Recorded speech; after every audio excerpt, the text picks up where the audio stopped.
자, 지역지구제로 건너가겠습니다. 지역지구제 또는 용도지역제 그러는데요. 여러분 공법에서 국토의 계획 및 이용에 관한 법률에 보면 용도, 지역, 용도, 지구 이런 거 들어보셨죠? 바로 그거예요. 법으로 이 지역지구제의 경우는 도시의 토지 용도를 구분함으로써 이용 목적에 부합하지 않는 토지 이용이나 건축 등의 행위를 토지의 효율적이고 합리적 이용을 도모하는 방향으로 규제하는 제도예요. 도시지역 같은 경우로 여러분 공법에서 도시지역 구분할 때 보통 어떻게 구분했습니까? 주상공록으로 구분했죠. 주는 주거지역, 상업지역, 공업지역, 녹지지역 이렇게 구분했고, 다시 주거지역의 경우 또 구분하죠. 뭐로 구분했죠? 네, 전일준으로 구분했죠. 네, 전용 주거지역, 또 일반 주거지역, 준주거지역 이렇게 배울 거라고요 앞으로. 그러면 그런 내용을 아직은 공부 안 했고 공법 시간에 더 내용들을 공부를 하다 보면 이런 내용들의 이야기가 더 와닿죠. 그런데 법적인 측면은 어디서 공부하고 공법에서 공부하고, 그것의 이론적 측면은 부동산학 개론에서 이야기하는 거예요. 그러니까 공법적인 측면은 어디서 공부한다고? 공법에서. 공법 얘기를 개론에서 묻지 마시고 공법은 공법에 묻고 여기는 이론적 얘기를 하려고 한단 말이에요. 자, 그럼 무슨 얘기를 하려고 하느냐? 주거지역이요. 여기도 주거, 여기도 주거. 그러면 어떤 A 지역이 다 주거용으로 지금 이용하고 있대. 근데 A 지역에 얘가 공장이래. 공장, 연탄 공장. 연탄 공장에 다 주거로 이용되는 곳에 연탄 공장이 A 지역에 딱 있어요. 그러면 얘네들한테 미치는 영향이 이게 정외부 효과계요, 부외부 효과계요? 누가 봐도 부외부 효과지. 그래서 여기에 있는 집값이 지금 현재 1억이래요. 다른 지역은 1억 1,000원 되는데 여기는 얘 때문에 1억이래요. 어울리지 않는 토지용이 되는 거죠. 그래서 정부는 이 지역을 이렇게 토지용 계획을 변경을 해서 얘를 이쪽으로 뽑아내려고 그러는 거예요. 주거용만 허용하려고 그래요. 이 지역을 주거지역으로만 허용하겠다는 거예요. 그래서 여기에 연탄공장 사장님한테 얘기했죠. 사장님, 이쪽으로 가서 여기서 공장을 운영을 하시고 여기는 나오시죠. 그랬더니 연탄공장 사장님이 싫은데요. 난 여기가 배달도 편하고 또 사람들 얼굴 검해지는 모습을 보면 재밌고 참 좋은데요. 이렇게 말한 거예요. 이쪽으로 가시죠. 그랬더니 대한민국은 자유민주 사회 아닌가요? 내가 선택할 수 있는 거 아닌가요? 이렇게 말하는 거예요. 근데 정부는 강제할 수 있는 권한이 있잖아. 이쪽으로 가 이 새끼야. 좋은 말 할 때 그래 강제로 이쪽으로 하고 여기는 뭐만 허용해요? 주거용만 허용하는 거야. 그랬더니 이 지역의 경우는 어울리는 토지용이 된 거죠. 부예비 효과가 제거됐기 때문에 이 지역의 주택의 수요가 늘면서 1억 1,000이 되는 거예요. 주거용이 딱 되면서 1억 1,000이 되는 거예요. 그럼 이제 1억 주고 여기서 기존에 1억 주고 산 사람들 1,000만 원 차익 발생했죠? 네. 옛날부터 쭉 연탄 가루 마시면서 폐 안 좋지만 참고 견딘 사람들은 1,000만 원 차익 벌었죠? 근데 진짜 대박인 사람들, 연탄 공장 없어지기 직전에 산 사람들 다 그거 듣고 딱 산 사람들 1,000만 원 차익 버는 거 맞죠? 근데 어떤 사람이 있어? 연탄 공장 없어졌대, 좋아졌대, 1억 1,000 주고 산 사람들 초과인 있어 없어? 없지. 그래서 이 지역주거지의 목적 및 필요성을 따져보잔 말이에요. 토지의 이용 목적 및 입지 특성에 따라서 적합한 용도를 부여함으로써 국토 이용 질서의 확립과 토지 자원을 효율적이고 합리적으로 이용하기 위함. 이게 이제 법이 아까 제가 말한 법에 국토의 계획 및 이용에 관한 법률에 나와 있는 말이에요. 자, 그럼 이제 앞으로 여러분들은 이런 내용을 보시게 될 것이고, 자 이제 지역주거지의 효과를 보면 단기적 효과와 장기적 효과로 나눠볼게요. 먼저 어느 지역에 A 지역에 지역주거지를 실시해서 어울리지 않는 토지용을 제거시켰어. 다시 말하면 부유회비 효과를 제거시켰거든요. 그랬더니 그 지역의 주택의 수요가 는다고요, 준다고요? 늘어요. 수요가 증가했어. 주택의 수요가 늘면 주택의 가격 내지는 주택의 가치가 올라간다고요, 떨어진다고요? 올라간다고요. 주택 가치가 1억이던 것이 1억 1,000으로 올랐어요. 그러면 기존에 1억 주고 산 사람들은 1,000만 원 번 거죠.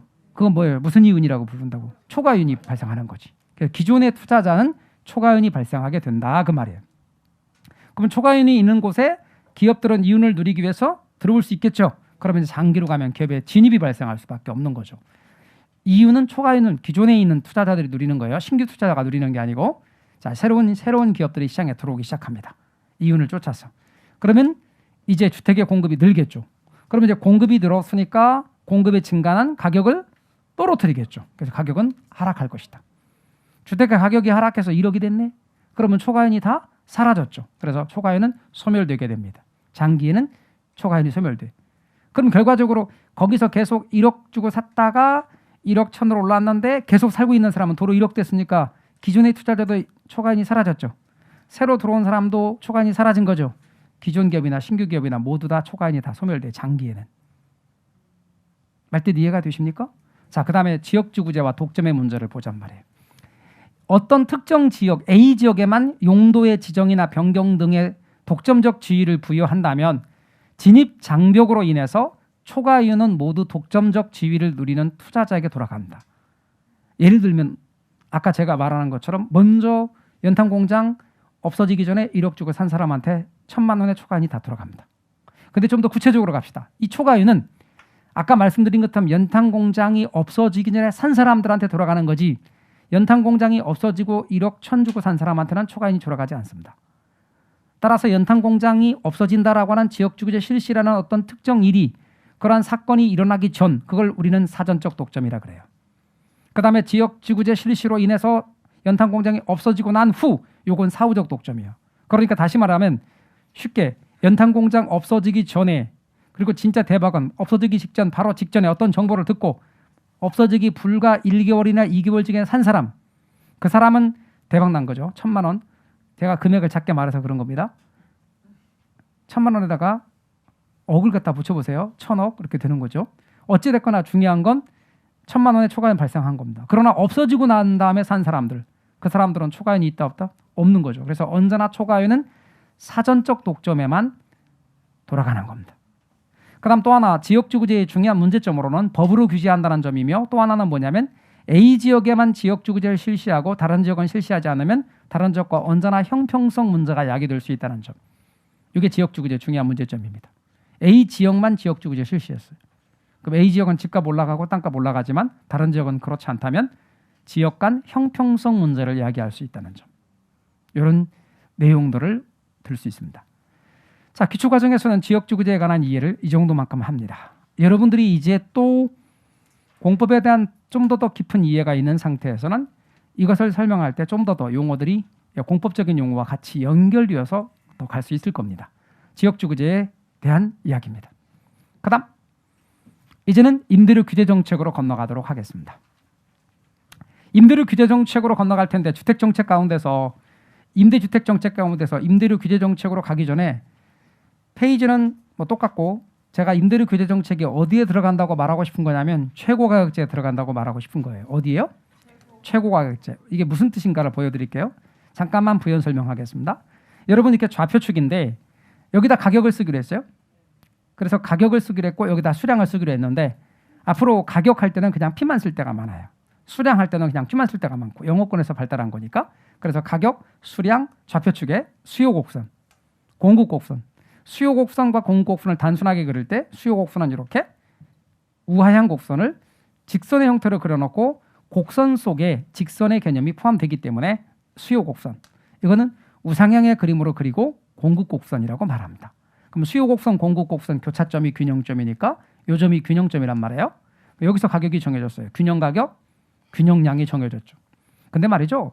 이게 라면이라고 가정해봐요. 그럼 소비자들 생활에서 라면은 되게 중요한 필수품인데 라면 한 개 가격이 3,000원씩 한다고 가정해봐요. 시장 원리에 따라서. 그럼 라면 한 개 가격이 3,000원씩 하면 소비자들 생활이 진짜 어렵겠죠. 그래서 정부를 향해서 말했어요. 정부야, 라면 한 개 가격이 지금 3,000원이야. 어떻게 좀 해봐. 그랬더니 정부가 이걸 보고 오 너무 비싸네. 그래서 시장에 개입하는 거예요. 그래서 시장 균형 가격 아래쪽에다 가격을 통제하는 거예요. 그래서 3,000원은 너무나 비싸니 받을 수 있는 최고 가격은 1,000원입니다. 이렇게 하는 거예요. 그러면 시장 균형 가격 아래쪽의 가격을 통제해서 강제로 가격을 떨어뜨리는 거죠. 이렇게. 이건 뭐예요? 노란색 이거는 받을 수 있는 최고 가격이야. 다시 말하면 최고 가격을 시장 균형 가격 아래쪽에다 통제하는 것. 그 아래로 받는 건 상관없어요. 받을 수 있는 최고가 1,000원인 거예요. 그래서 최고 가격제라 이렇게 불러요. 그러면 가격을 통제하는 방법 가운데 하나인 최고가격제가 있다면 최저가격제도 있을 것 같아요? 없을 것 같아요? 있어요. 최저가격제도 있어요. 대표적인 예가 최저임금제나 농산물 가격 지지 정책 같은 게 있는데 그건 우리 공인중개사 시험에서 안 나와요. 옛날에는 이것과 대비시켜서 제가 한번 설명드렸는데 안 하는 게 좋겠더라고. 왜? 모르면 차라리 안 헷갈릴 텐데 뭐 아니까 비교하면서 헷갈려 하시더라고. 그러니까 헷갈려 하지 마시고 아예 하지 마요. 그거는. 최고가격제만 알고 계시면 돼.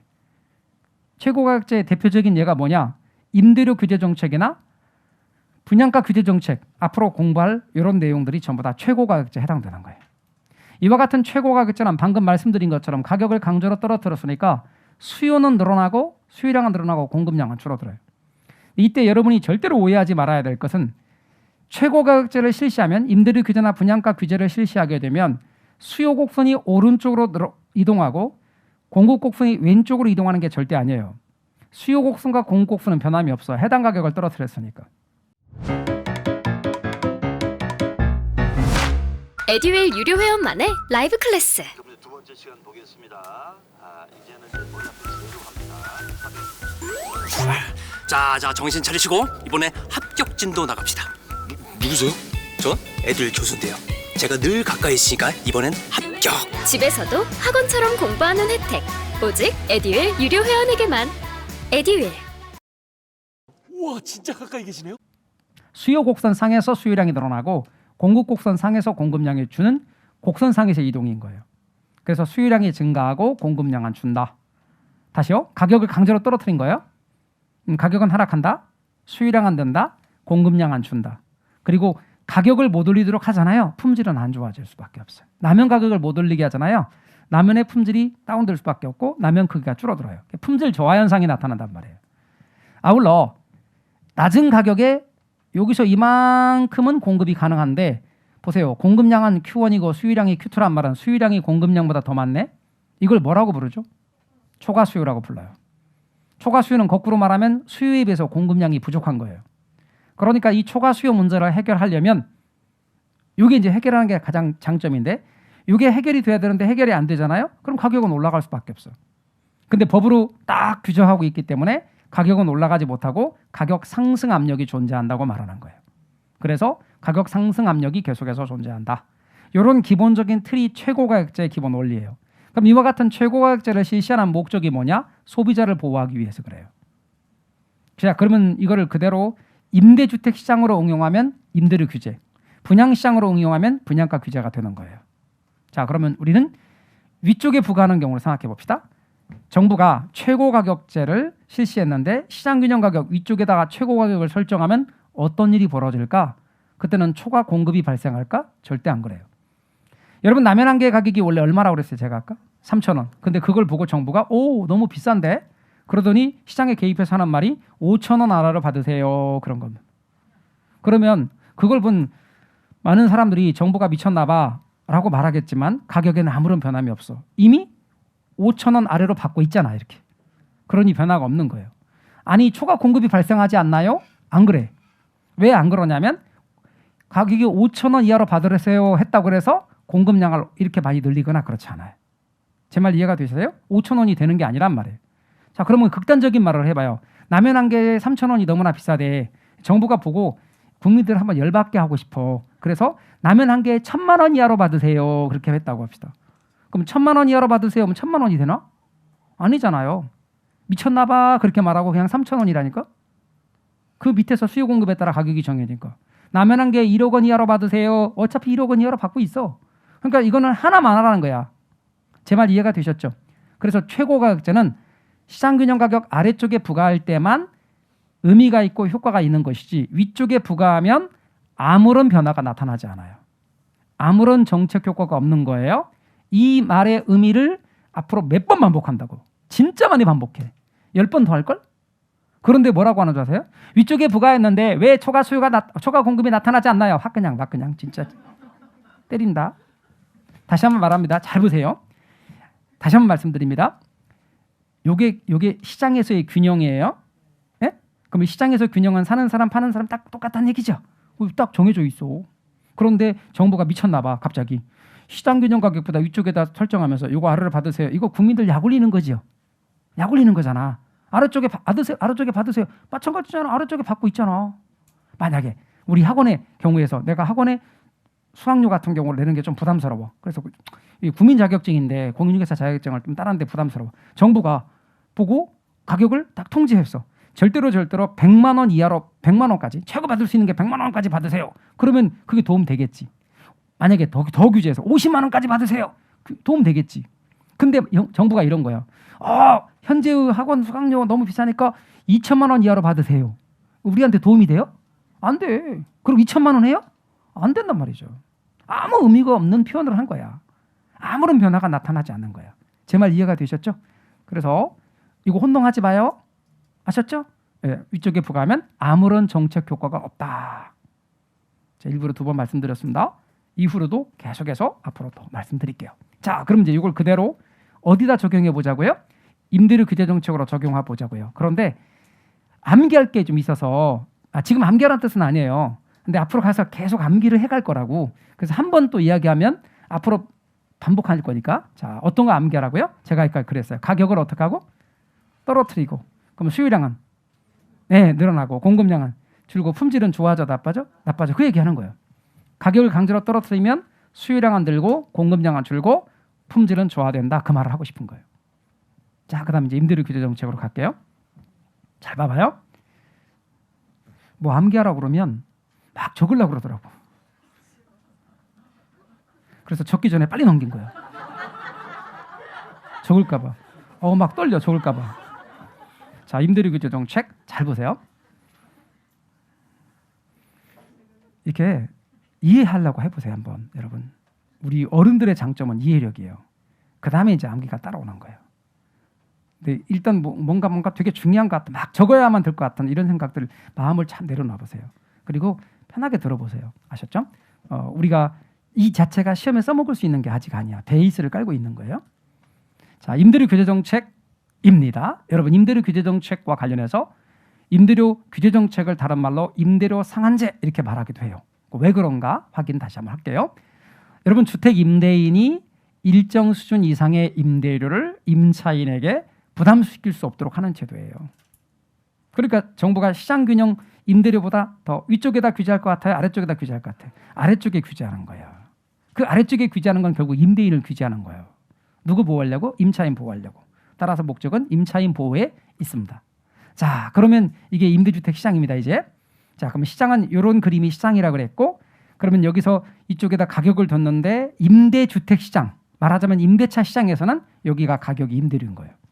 그럼 앞으로는 여기는 둘 중에 하나가 나오는 거예요. 가격이 나오거나 임대료가 나오거나. 그러면 여러분, 임대료를 토지에다 적용하면 뭐라고 불러요? 두 글자로?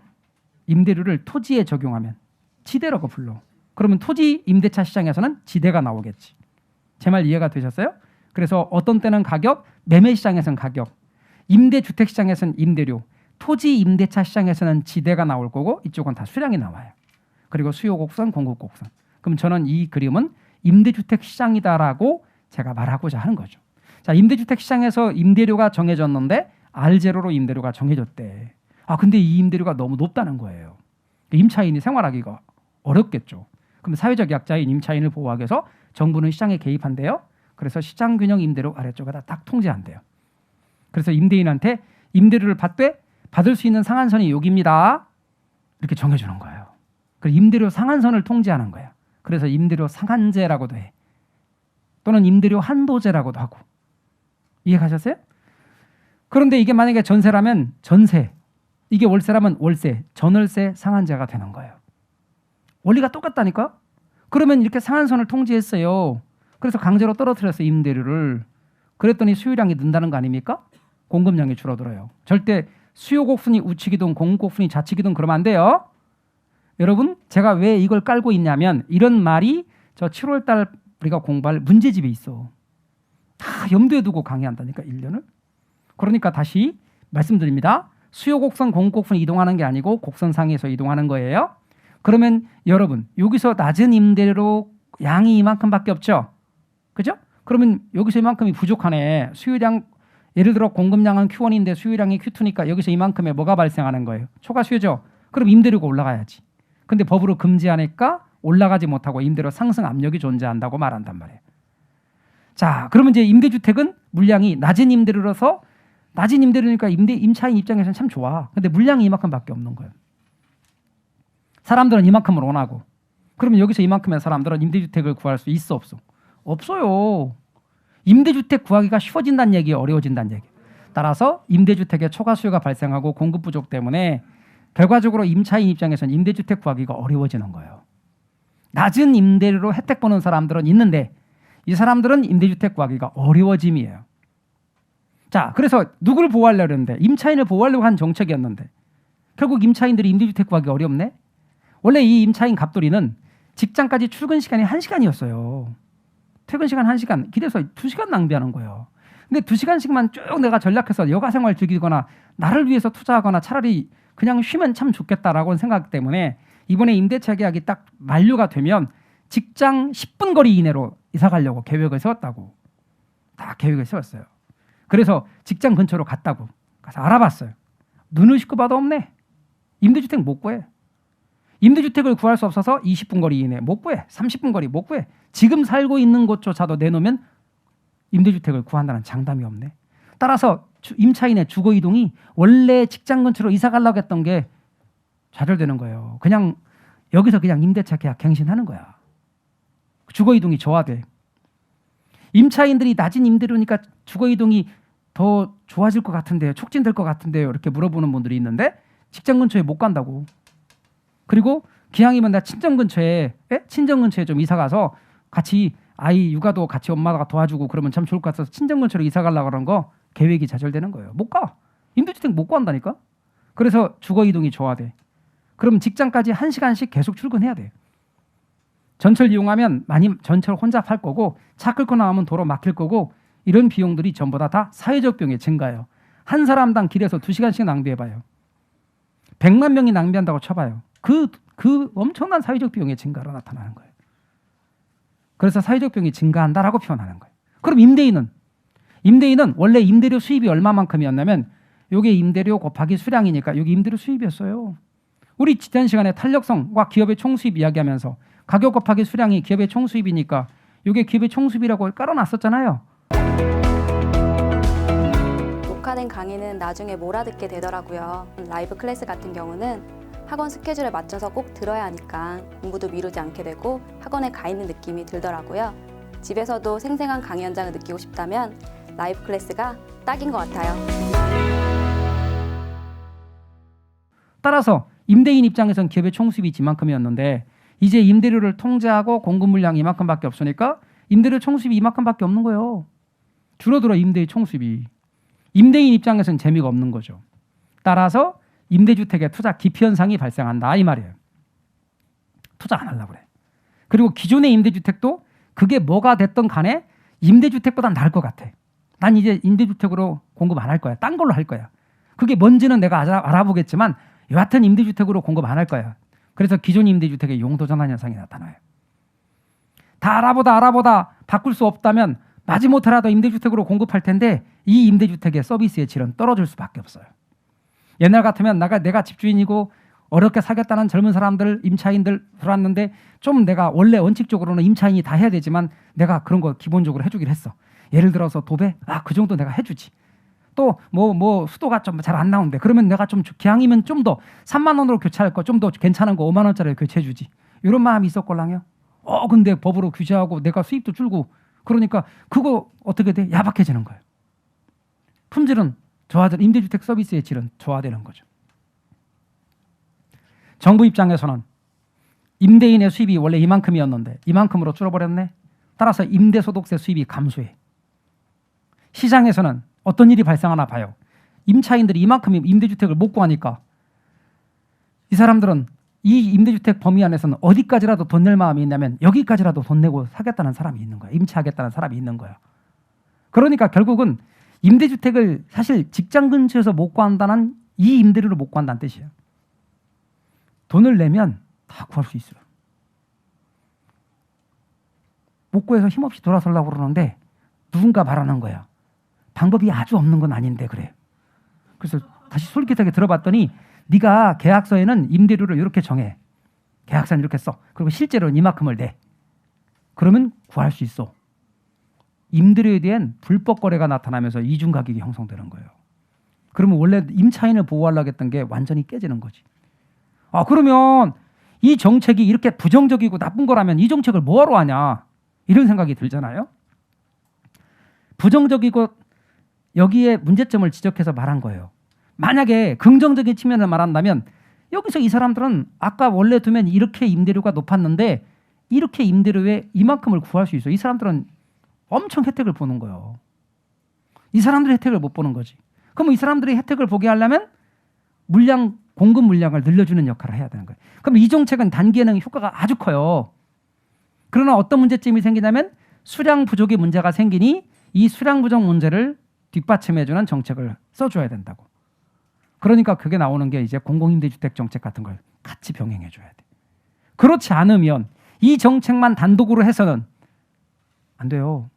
생각해봐요. 가격을 통제하는 문제는 항상 수량의 문제가 생기는 거예요. 수량을 통제하는 문제는 가격 문제가 생기는 거고.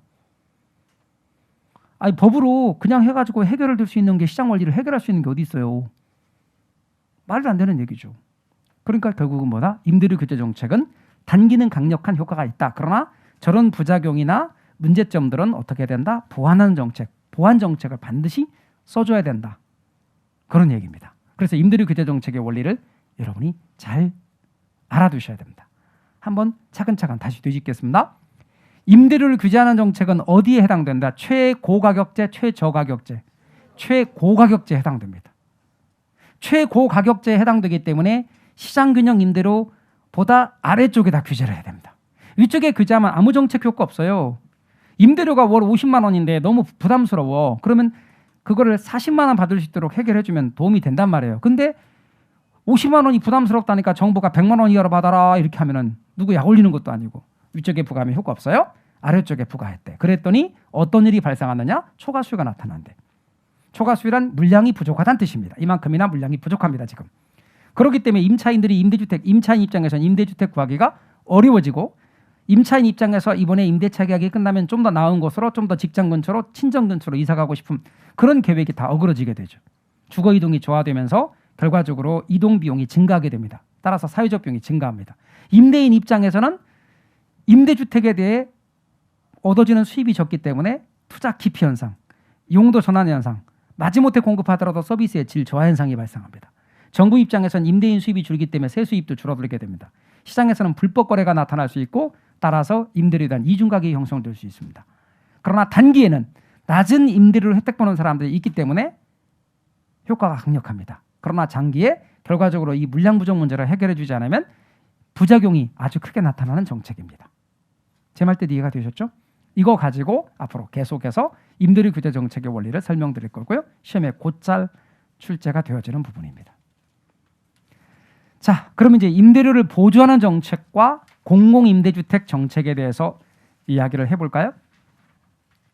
임대료 보조 정책이 있고 공공임대주택 정책이 있습니다. 자, 임대료 보조 정책은 뭐냐? 자, 임대료 보조 정책입니다. 잘 봐주세요. 임대료 보조 정책은 저소득층의 주택 문제를 해결하기 위해 일정 수준 이하의 저소득층에게 정부가 무상으로 임대료의 일부를 보조해 주는 겁니다. 그러니까 이것은 어떤 정책이냐면 보조금을 통해 개입하는 간접적 개입입니다. 그럼 이제 시장에 개입하는 정부의 개입 방법 가운데 직접적 개입이 있고 간접적 개입이 있는데 직접적 개입은 뭐냐? 정부가 아예 수요자나 공급자 역할을 직접 수행하는 거. 그건 직접적 개입이고 이렇게 시장 기구의 틀을 통해서 조세나 보조금을 통해서 개입하는 건 간접적 개입입니다.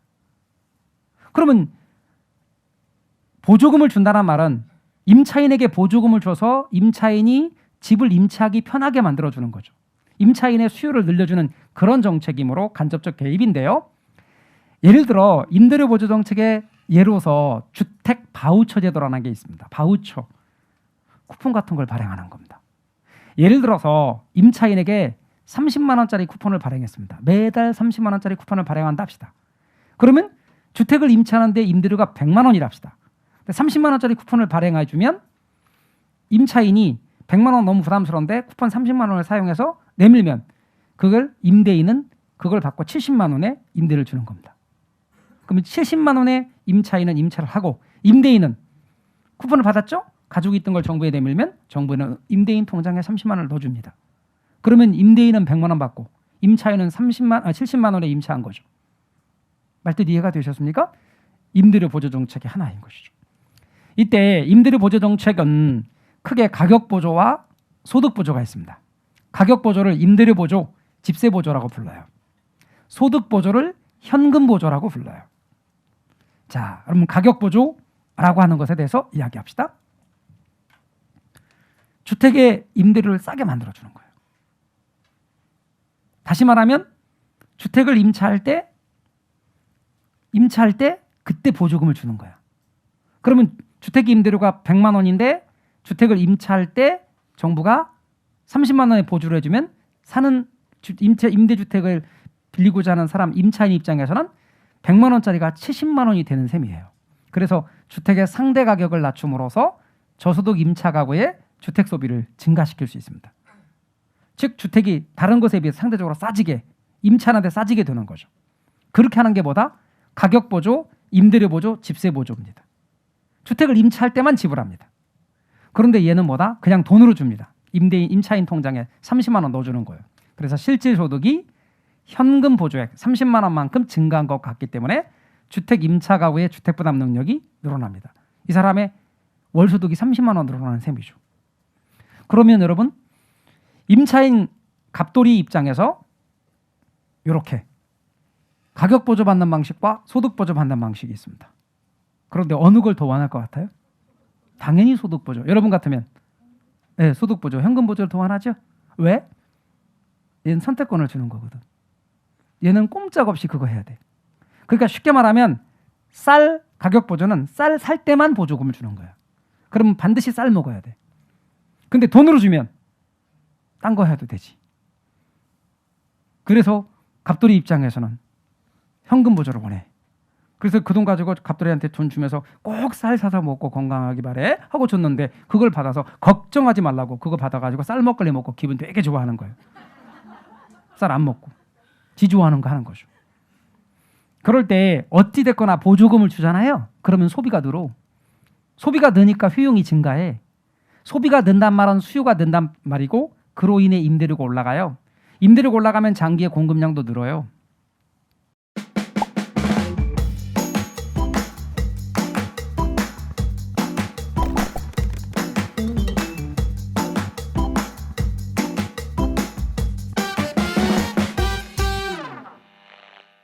다시 소득 보조에도 마찬가지예요. 소득 보조를 하더라도 내 소득이 증가한 셈이니까 소비가 늘고 소비가 는단 말은 효용이 증가하고 효용이 증가하고 소비가 늘었으니까 수요가 늘어서 임대료가 올라가고 임대료가 늘면 공급이 늘고 똑같아. 보조금 정책을 하면 다 늘지요. 근데 조금 전에 뭐라고 그랬어요? 쌀 소비, 주택을 임차하는 소비를 더 많이 증가시키는 것은 꼭 지정해서 그걸 할 때 소비 증대 효과가 더 크게 나타나요. 그 대신 효용 증대 효과는 얘가 더 커. 돈으로 줬을 때. 그리고 사람들은 돈으로 달라 그래. 근데 정부 입장에서는 생각이 달라. 보세요. 가난한 갑돌이가 아까 그랬잖아요. 밥도 굶어. 그래서 쌀 먹길 바라는 거예요. 건강해질 바라는 거예요. 그런데 갑돌이 생각은 달라. 사람이 쌀만 먹고 사는 건 아니야. 쌀 막걸리 먹어야겠다는 거야. 밥 안 먹고. 그러니까 이렇게 보조해주면 정부가 의도했던 바가 아니라는 거죠. 주택의 임대료에 대해 보조해 주니까 꼭 그건 주택을 임차할 때만 쓰도록 해야지 그 정부의 그 정책 목표에 합당하다는 거예요. 근데 그 돈 가지고 주택을 임차하지 않고 뭐 노숙하면서 그 돈 갖고 딴 거 하는 데 쓴단 말이에요. 그런 건 아니라는 거지. 따라서 이런 정책, 앞으로 임대료 보조는 주로 이런 정책을 말하는 겁니다. 그래서 앞으로 여러분 임대료 보조란 가격 보조, 말하자면 집세 보조를 주로 말한다고 알고 계시면 됩니다. 말뜻 이해가 되셨죠? 자, 이와 같은 임대료 보조의 정책적 효과를 살펴보면 단기적 효과는 임차인에게 임대료를 보조했더니 임차인 입장에서는 임대주택의 수요가 늘더라. 수요가 느니까 오히려 시장 임대료가 올라가더라. 임대료가 올라가니까 장기적으로 임대주택의 공급이 늘더라. 공급이 느니까 다시 시장 임대료는 하락해서 다시 원래 수준이 되더라. 자, 이렇게 단기적 효과와 장기적 효과로 나눠서 임대료를 보조해주면 임차인에게 보조해주면 임차인에게 임대료 보조했더니 수요가 늘어서 단기는 임대료가 올라갈 수 있어요. 이 과정 속에서 임대료가 올라가면 누가 유리해져? 그렇죠. 임대인도 유리해져요. 임차인 손에 분명히 돈 줘줬는데 임차인도 혜택을 누리지만 임대인도 혜택을 누린다고. 그리고 장기에 공급이 늘면서 임대료가 하락하게 되고 원래 수준으로 떨어질 수 있습니다. 근데 말이죠. 이런 임대료 보조 정책은 말이죠. 정부의 예산 집행, 정부가 나가는 이 돈에 비해서 그 얻는 혜택이 생각보다 크지 않다는 그런 비판도 있어요. 또한 갑돌이에게 임대료 보조를 하잖아요. 이걸 한 번만 줘서는 안 돼. 대개 갑돌이가 그 돈 받고 임대주택에서 살면서 열심히 돈 모아서 주택을 살 때까지 줘야 되는데 대개 죽을 때까지 줘야 돼요. 죽을 때까지. 근데 문제는 뭐냐면 갑돌이가 죽을 때까지 주는 걸로 끝나는 게 아니라 그게 대물림이 될 수도 있다는 거예요. 그러니까 정부 예산에 비해서 실질적으로 얻어지는 혜택은 그리 크지 않다라고 학자들이 비판하는 그런 측면도 있어요. 그런 정책, 그 돈 갖고 그 정책 하느니 차라리 공공임대주택 정책을 하는 것이 정책 효과는 더 크다. 이렇게 보는 학자들이 있는 거죠. 자, 그러면 이제 임대료 보조 정책은 제가 직접적 개입을 했어요? 간접적 개입을 했어요? 간접적 개입이라고 그랬어요. 그렇다면 공공임대주택 정책으로 가볼까요? 공공임대주택 정책은 정부에서 사적 시장, 사적 임대주택 시장에 주택과 품질이 유사한 공공임대주택을 사적 시장보다 공공시장에서 값싸게 공급하는 거예요. 말하자면 이렇게 되는 거죠. 여러분 조금 전에 사적 임대주택 시장이라고 했어요. 그러면 이제 사적 임대주택 시장이 있습니다. 임대주택의 수요와 공급 이렇게. 그러니까 여기 임대료가 정해지고 수량이 정해지고 여기 임대주택 시장이에요. 근데 현행 임대료가 너무너무 높은 거지. 그럴 때 정부는 어떻게 해요? 이게 사적 시장이라면 사적 임대주택 시장입니다. 여기다 공공시장을 또 하나 만드는 거예요. 근데 공공시장은 수요 공급 논리가 아니라 정부의 정책 논리니까 굳이 수요 공급 옵션을 그릴 필요가 없어요. 이를테면 정부는 LH공사를 통해서 임대주택을 지어서 이렇게 공급을 하되 사적 시장에서와 품질이 거의 유사하게 만들어줘야 돼요. 그런데 임대료는 이거보다 싸게 해주는 거죠. 이 정도 순으로 이렇게. 그러면 시장이 자연스럽게 나뉘면서 여기 있는 사람이 이쪽으로 이동해봐요. 이쪽 임대료가 싸니까. 그러니까 정부가 어때요? 이렇게 공사 같은 걸 통해서 LH공사 같은 걸 통해서 시장의 공급자 역할을 한다고 이렇게. 그러면 이거는 정부가 직접 공급자 역할을 했기 때문에 이 정책은 직접적 개입일까요? 간접적 개입일까요? 직접적 개입이에요. 정부의 직접적인 개입에 해당되는 거예요. 자, 그러면 아까 제가 임대료 보조는 직접적 개입, 간접적 개입, 간접적 개입. 공공임대주택 정책은 직접적 개입. 그러면 어떻게 물어보냐면 임대료 그럼 규제 정책은 무슨 개입인가요? 하고 물어봐. 여러분 정부에 의한 이렇게 가격을 통제한 정책 따라서 임대료 규제나 분양가 규제 같은 가격 통제 정책은 직접적 개입에 해당돼요. 따라서 임대료 규제나 분양가 규제는 어디에 해당된다? 직접적 개입에 해당된다. 돌아왔어요. 정책 효과를 살피겠어요? 시장이 둘러 나뉜다고 했어요. 사적 시장, 사적 임대주택 시장을 줄여서 사적 시장 그런 거고 공공임대주택 시장을 줄여서 공공시장이라고 말을 한 건데 사적 시장의 경우는 당연히 이 시장에서 여기 임대료와 수량이 정해졌어요. 근데 공공시장에서는 품질은 유사한데 어때요? 낮은 임대료를 공급했다 그랬죠. 그러면 당연히 여기 있는 사람이 이쪽으로 이동하니까 사적 시장의 수요가 주는 거예요. 이렇게. 그래서 임대료가 아론으로 떨어져요. 그래서 사적 시장에 남아있던 사람들은 그전보다 이만큼 임대료가 떨어져서 혜택 보고 공공시장으로 이동한 사람은 아론으로 공급됐으니까 혜택 봐요. 그러니까 결국은 단기는 사적 시장에 수요가 준다. 왜 주느냐? 공공시장에서 낮은 임대료를 공급하니까 이 사람들이 이쪽으로 이동해 왔다. 여기서 수요가 준 만큼 여기서 수요가 된다. 그래서 여기는 임대료가 하락했고 그래서 혜택 보고 여기는 원래 낮은 임대료를 공급해 왔으니까 공급했으니까 혜택 본다. 결국 단기는 사적 시장이나 공공시장이나 임차인들이 모두 혜택을 본단 말이에요. 이 정책을 하면. 근데 장기로 가면 이야기가 달라져요. 언제나 사적 시장은 수요 공급 논리에 따라 정해져요. 장기로 가면 사적 시장의 임대인들이 재미가 없잖아요. 임대주택 공급을 줄여요. 이렇게. 임대주택의 공급을 줄여버리니까 어떻게 돼요? 도로 임대료가 올라가요.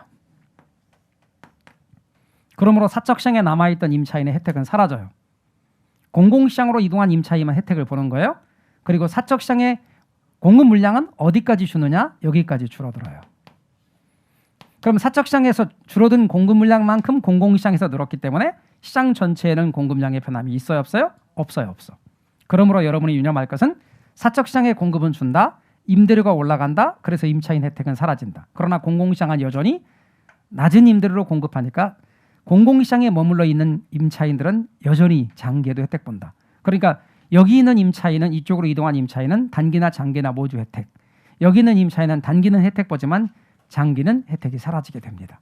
아울러 결과적으로 장기적으로 사회 전체의 임대주택의 공급량은 변함이 없습니다. 그래서 장기적으로 사회 전체의 임대주택의 공급량은 변함이 없다. 그리고 공공시장으로 이동한 임차인만 혜택을 본다. 다시 한번요. 장기적으로 사회 전체 공급 물량은 여기서 준 만큼 이쪽으로 이동했기 때문에 변함이 없어요. 그리고 공공시장으로 이동한 임차인만 혜택을 봐요. 사적 시장의 임차인은 혜택이 사라지게 돼요. 말뜻 이해가 되셨습니까?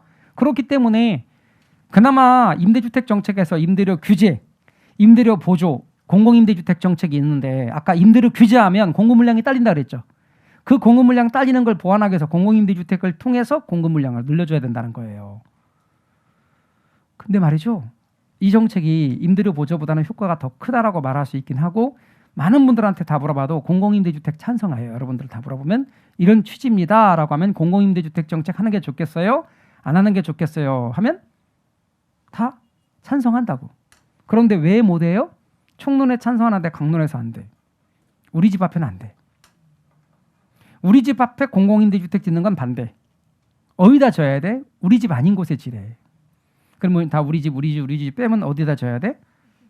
이렇게 울릉도 동남쪽 백길 따라 거기다 지어야 돼. 무인도 같은 데 지어야 돼. 이런 문제가 발생하는 거예요. 그러니까 이 공공임대주택 정책 같은 경우가 바람직한 정책임에도 불구하고 이게 사람들이 뭐로 인식해? 님비로 인식한단 말이야. 우리 아파트 가격 떨어진대. 우리 집 근처에 지으면. 이런 문제들인 거죠. 그러다 보니까 또 어려움이 있는 거예요. 그래서 임대주택 정책이나 이런 것들이 쉽지가 않습니다. 여하튼 공공임대주택 정책이 의미하는 바가 뭔지 감을 잡으시고 단기와 장기 정책이 어떤지 이런 감을 잡으시십시오. 여기다가 살을 붙여가는 것이 이제 우리 시험 문제 내용까지 가는 겁니다.